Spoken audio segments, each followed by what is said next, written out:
inaishi kwenye dalili za mwisho. Dunia ilipofika, wengine mna TV mnajua, Marekani wamerusha chombo. Napokwambia leo ni kama siku ya 4 wameenda mwezini.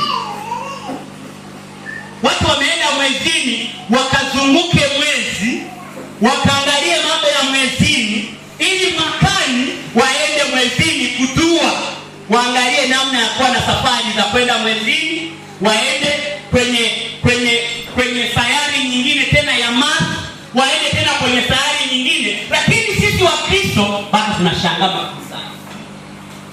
Ukiona watu wanapigana, wanaangalia namna ya kutoka, wamechoshwa na dunia hii tunayoishi, wanatamani kwenda kuishi dunia nyingine, jua Yesu anakaribia kufanyeje?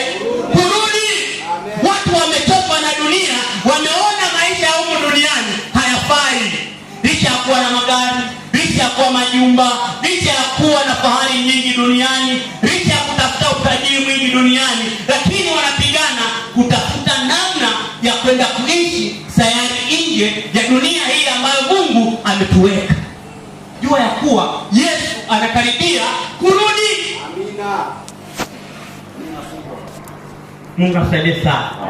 Kwa Kristo lazima tuamke, tusimame ule upendo Yesu ambao aliuonesha, akaja. Ilifika mahali Yesu akaenda akasema, akaenda mlimani, Bwana, kama si mapenzi yako, naomba kikombe hiki kiniepuke. Akarudi mara ya pili akasema, Bwana, si kwa mapenzi yangu, kama ni mapenzi yako na itimie ndani yangu. Anakuta wanafunzi wake hamkuweza kukesha hata risali moja.